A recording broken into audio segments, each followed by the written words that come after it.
और हमारे साथ में अमित इस दौरान संवाददाता जुड़े हैं पीलीभीत से, वहीं फैजल हमारे साथ में बिजनौर से जुड़े हैं। अगर बात करें इस दौरान अमित, तो क्या मुख्यमंत्री योगी आदित्यनाथ आज पीलीभीत आ रहे हैं? और पीलीभीत के अगर सीट की बात की जाए, लगातार यहां पर मुख्यमंत्री का दौरा, प्रधानमंत्री नरेंद्र मोदी पहुंचे। बीते दिन अगर बात करें, अखिलेश यादव ने भी अपने चुनावी प्रचार की पीलीभीत से ही शुरुआत की है।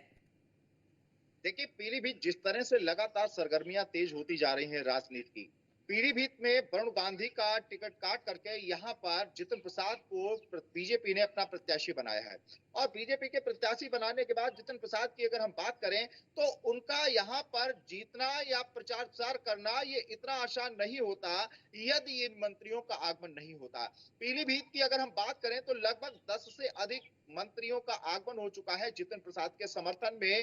चाहे अगर हम बात करें नरेंद्र मोदी की, तो उनका आगमन हो चुका है। सबसे बड़ी बात यह है कि सूबे के मुखिया हम्म। योगी आदित्यनाथ, पीलीभीत में आज उनका तीसरा दौरा है। इससे पहले प्रबुद्ध वर्ग सम्मेलन उन्होंने किया, उसके बाद जब मोदी जी का आगमन हुआ था, तब वो मंच पर मंच उन्होंने साझा किया था। तो ऐसे में कयास लगाए जा रहे हैं कि जिस तरह से बीजेपी यहाँ पर अपने आप अपने प्रत्याशी के समर्थन के लिए लगातार जनसभाएं कह रहे हैं, प्रबुद्ध वर्ग सम्मेलन हो रहा है। और सबसे बड़ी बात, जैसे ही यहाँ पर अखिलेश यादव का आगमन होता है हम्म।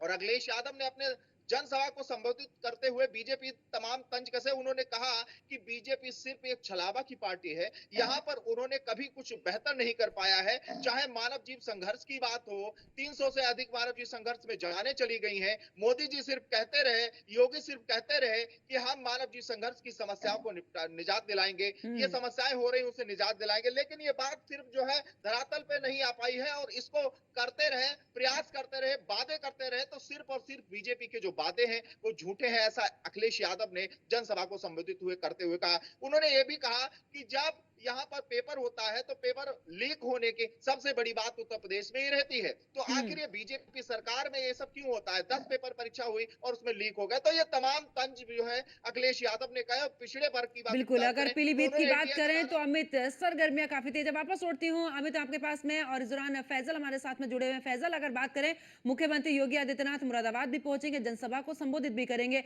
बात करें मुरादाबाद सीट को लेकर, आखिरकार उधर का समीकरण क्या कुछ कहता है? जो जिला बिजनौर में लगती है, बड़ापुर विधानसभा और क्षेत्र लोकसभा मुरादाबाद है और विधानसभा हमारे बिजनौर की पड़ती है। तो कहीं ना कहीं अगर बात की जाए बीजेपी के जो योगी आदित्यनाथ, योगी सीएम योगी आदित्यनाथ हैं, वो कहीं ना कहीं हर जगह दौरा इसीलिए कर रहे हैं कि हर सीट हमारे खाते में आए। 80 का उनका लक्ष्य है, तो 80 के लक्ष्य को बनाने के लिए वो हर जिले में, हर विधानसभा में सभा कर रहे हैं। क्योंकि वो देखते हुए बिजनौर में ये तीसरी जनसभा है योगी आदित्यनाथ की। तो कहीं ना कहीं अगर कहा जाए कि किसी प्रकार की कोई लापरवाही अगर करते नजर नहीं आ रहे हैं बीजेपी के बड़े बड़े नेता, जिसमें खुद प्रधानमंत्री नरेंद्र मोदी जी हैं, सीएम खुद आदित्यनाथ जी हैं, अमित शाह, बड़ी बड़ी रैलियां हो रही हैं। इसी कारण यही है कि हर सीट पर काम करा जाए, जिससे कि कोई सीट हार का मुंह ना देखना पड़े। लेकिन अगर मुरादाबाद की बात की जाए तो मुरादाबाद में फाइट जो रहेगी वो इंडिया और एनडीए गठबंधन में रहेगी, क्योंकि एनडीए और इंडिया गठबंधन में जो इंडिया गठबंधन है उसमें रुचि वीरा महिला प्रत्याशी, और मुरादाबाद में महिला प्रत्याशी इतिहास में पहली बार सीट दी गई है किसी महिला प्रत्याशी को।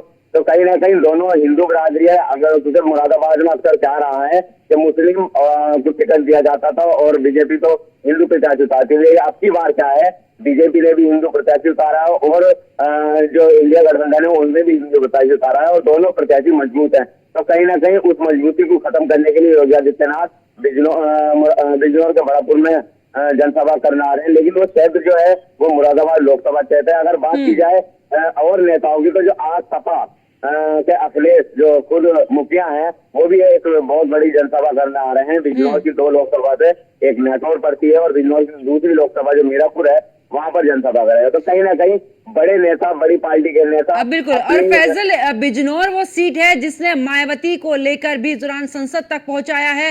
तमाम बड़े नेता यहां से संसद की तरफ रुख किया है उन्होंने। ऐसे में अगर बिजनौर सीट की बात की जाए, बड़ी ही बड़ी सीट में इसमें मानी जाती है। और समीकरण की अगर बात करें तो बहुत बड़े समीकरण इस दौरान सामने आते हैं, चाहे जातीय समीकरण की बात कर लें, चाहे इस दौरान तमाम मुद्दों की बात कर लें। तो यहां पर बिजनौर की अगर बात करें तो बिजनौर एक ऐसी सीट है जहां पर कई दिग्गजों को पहुंचाया है। बात की जाए बिजनौर बिजनौर वो राजनीति का माहौल बना के बैठती है, क्योंकि बात ये है कि यहाँ से जो भी लोकसभा सांसद बना है वो बड़ी ऊंचाइयों पर गया है, चाहे वो रामविलास पासवान हो या क्या नाम है खुद बहन कुंवारी मायावती जी हो, मतलब कितने ही बड़े नेता हो, वो नगीने से बन के गए हैं और कहीं ना कहीं बड़ा चेहरे में उभरे हैं। आप देख सकते हैं बसपा सुप्रीमो बन गई है मायावती, वो नगीने से ही एक सांसद बन के गई थी। उन्होंने जो पहली शुरुआत जो करी थी रैली की आकाश आनंद ने, वो भी नगीने से ही करी थी अपनी प्रचार की शुरुआत। तो कहीं ना कहीं कहा जा सकता है कि बिजनौर की दोनों लोकसभा में मेहनत चली है, उसी मेहनत को देखते हुए योगी आदित्यनाथ भी लगातार मेहनत कर रहे हैं। अगर बात की जाए जिले में तो तीसरा दौरा है और प्रशासन कितने तरीके से सुरक्षा का इंतजाम करता है, क्योंकि मुरादाबाद की पुलिस प्रशासन तो वहाँ मौजूद है, अमरोहा तक का पुलिस प्रशासन लगा दिया गया है। चुनौती भरा मामला यह है कि अब की बार जो फाइट रहेगी वो इंडिया गठबंधन और एनडी गठबंधन में रहेगी, क्योंकि महिला प्रत्याशी उतारी गई है, हिंदू प्रत्याशी उतारी गई है, तो कहीं ना कहीं मुरादाबाद में दिलचस्प माहौल बना रहेगा और मुकाबला भी दिलचस्प बिल्कुल। रहेगा। अब देखना भी होगा कि आखिरकार वहां पर क्या कुछ समीकरण काम करते हैं। वापस लौटती हूँ फैजल, अमित हमारे साथ में पीलीभीत से जुड़े हुए हैं। अमित, अगर बात करें, क्योंकि पीलीभीत एक ऐसी सीट जहां पर गांधी परिवार का इतने सालों का वर्चस्व वहां पर, और अब आखिरकार प्रत्याशी बदल देगा, ऐसे में अगर वरुण गांधी के समर्थकों की बात करें तो क्या नाराजगी वहां पर है थोड़ी बहुत?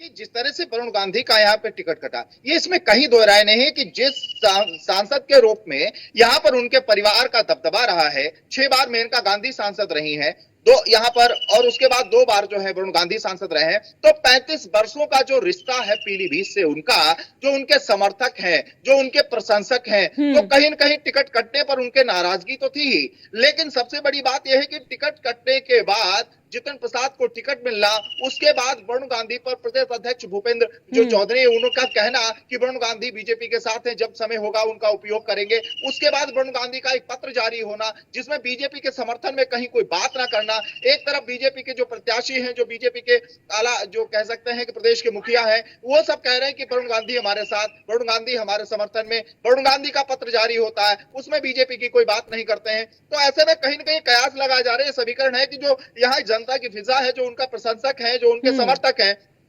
वो उनमें वरुण गांधी के प्रति उत्साह तो था ही, लेकिन टिकट कटने पर निराशा भी हुई। लेकिन बात ये करते हैं वरुण गांधी के समर्थन की बीजेपी को लेकर के, तो उनके जो समर्थक हैं, उनके जो प्रशंसक हैं, वो जितिन प्रसाद के जो कार्यक्रम है उनमें सहभागिता कर रहे हैं, उनमें भाग ले रहे हैं। तो कहीं ना कहीं ये भी कयास लगाए जा रहे हैं एक तरफ कि वरुण गांधी के जो समर्थक और जो प्रशंसक हैं वो बीजेपी के साथ हैं, लेकिन वरुण गांधी की तरफ से ऐसा कुछ नहीं कहा गया है। अगर दूसरे तरफ हम अगर बात करें कि यहाँ पे मंत्रियों के आगमन की, तो लगातार 27 से नामांकन के बाद अभी तक 10 मंत्रियों का आगमन हो चुका है, और 10 मंत्रियों में आगमन की अगर हम बात करें तो केंद्रीय मंत्री BL वर्मा, वित्त मंत्री राज्य के जो है सुरेश खन्ना, सुरेश राणा, सचिन सचान, ये तमाम लोग यहाँ पर आ चुके हैं, और यहाँ से गन्ना राज्य मंत्री संजय सिंह गंगवार लगातार कैंपेनिंग कर रहे हैं, वोट का समर्थन कर रहे हैं। और उसके बाद सबसे बड़ी बात यह है कि योगी आदित्यनाथ का यहाँ पर तीसरी बार आगमन हो रहा है, यानी 2 बार इससे पहले आ चुके हैं और तीसरी बार योगी आदित्यनाथ का आगमन। और केशव प्रसाद का इससे पहले जो है पिछड़ा वर्ग को सम्मेलन उन्होंने किया है, तो कल पिछड़ा वर्ग सम्मेलन का मतलब यही था कि एक तरफ जहां पीडीए की बात समाजवादी पार्टी अखिलेश यादव ने की, वहीं दूसरी तरफ पिछड़ा वर्ग को लेकर साधने का प्रयास केशव प्रसाद मौर्य ने किया। बिल्कुल। और ऐसे में अगर बात करें अमित, तो जो समीकरण है वो वाकई में इस दौरान जो राजनीति है वो काफी गरमाई हुई है, और सियासी पारा जो है वो पूरे एकदम चरम पर। बहुत बहुत शुक्रिया, आप दोनों मेरे साथ में जुड़े, तमाम जानकारी साझा की है।